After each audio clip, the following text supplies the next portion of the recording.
this whole recess appointment debate that's happening right now. Listen, I got to tell you, I have always been against recess appointments unless it is a true recess appointment, which the Constitution absolutely allows for. The president has the right under the Constitution to do a recess appointment.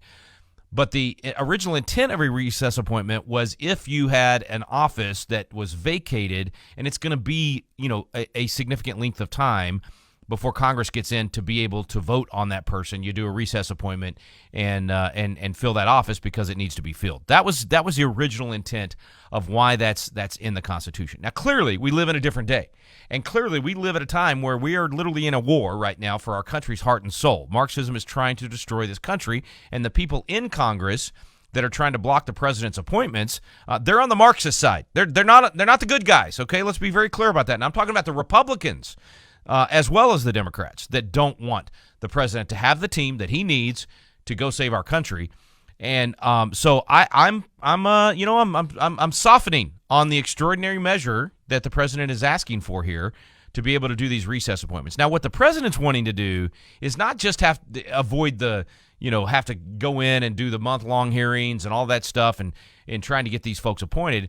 He's also just wanting to have them hit the ground running January 20th. In other words, he's trying to get some of this done in early January so that he can hit the ground running January 20th. Now, this is akin to a time, any point in history where you have such a national emergency that you need the team on the ground to implement immediately. You really don't have the luxury of waiting 2 or 3 months.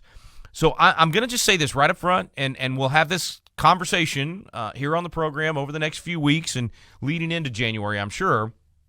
But I want to have open dialogue on this. I would love your input on this, and I'm probably going to get some experts on to talk about it because I would like to see a strategic, very, very tactical approach to this, but stay constitutional. So in other words, is there a way to put some of these people in place to start getting the job done, but still honor the constitutional intent of the Senate being able to review these people? Now, how do you do that? What would be some ways to do that? Is there a way to appoint, figure out which ones have no objection and get those hearings done even before January 20th if possible? And right off the bat, have everybody ready to go. And then the ones that are controversial and that look like you don't have the votes to get a straight up win in the Senate, then, appoint them to assistant attorney general or whatever it might be, where you don't need the Senate's approval. Don't appoint it to attorney general yet. Have that person be acting attorney general until you can get through that 2-month period or whatever it is. I don't know. I would say get creative. But I am also open, and that's why I am literally just having civil discourse with myself, but with you also, if you want to call in and comment on this. I am also open to extraordinary measures here, and the fact that we are at a point where the DOJ has been completely weaponized and used against the American people, completely unconstitutional.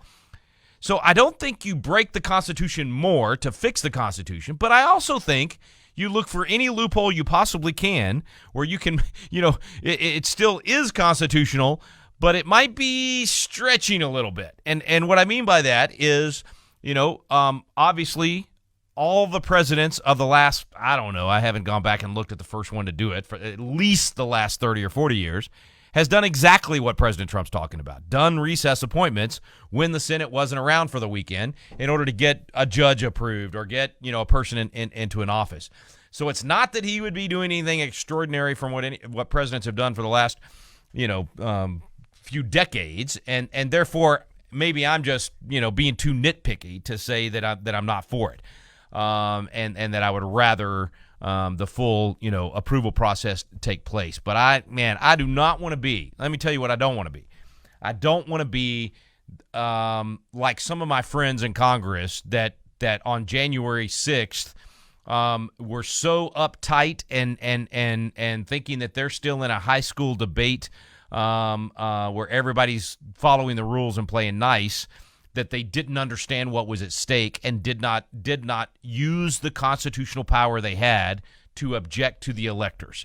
I don't want to be that guy at all, and I criticize them for that. And so I think this could turn out to be similar to that, where the recess appointment may be the solution to making sure that the president can step in with his administration and get the job done.